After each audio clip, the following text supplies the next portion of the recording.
Hello. तर आज होती सासरची पहिली सकाळ. डेकोरेशन म्हटलं की काय करायचं तर शुभांगीला विचारा. मी छान छान माळा, आकाशकंदील सगळं काही घेऊन आली होती.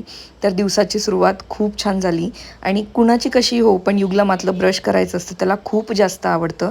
त्यानंतर इकडे लेट अंघोळ करणारी मी, सगळ्यात आधी सासरी माझी अंघोळ झाली होती आणि युग मला बळजबरी मग पूजेला घेऊन बसला, कारण त्याला पूजेला बसायचं होतं.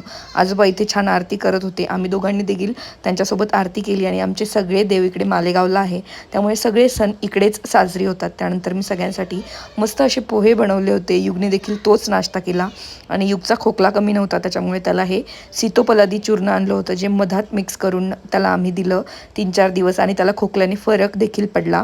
तर त्याला 1 चमच्याने पोट भरत नाही, त्याला ते 2 चमचे हवं असतं. त्यानंतर त्याला झोपवून मी आणि रोहित बाहेर जाण्यासाठी निघाले. पुण्यात कितीही शॉपिंग केली तरी शॉपिंग मात्र राहिलीच होती युगची आणि रोहितची. तर आम्ही युगसाठी ड्रेस बघण्यासाठी गेलो इंडियन किड्सला. तर तिथे जोधपुरी आणि इंडो वेस्टर्न असे 2 ऑप्शन होते. मला इंडो वेस्टर्न आवडला, तर आम्ही 3 फायनल केले. त्यातला एक त्याच्यासाठी घेतला. त्यानंतर गेलो रोहितच्या शॉपिंगसाठी आणि त्या दादांनी एवढे ड्रेस दाखवले, पण रोहितला मात्र काहीच आवडत नव्हतं. फायनली खूप वेळाने त्याला एक ड्रेस आवडला आणि आम्ही तो फायनल केला. आणि असं होतं की 1500च्याच रेंजमध्ये घे, कारण मुलांचे ड्रेस काही घातले जात नाही. आणि तो मला चिडवत होता की तुझी साडी एवढ्या महागाची आणि माझा ड्रेस एवढ्या स्वस्तचा. पण काय करणार, बायकांच्या साड्या असतातच तेवढ्या महाग. त्यानंतर लाईटिंग लावली आणि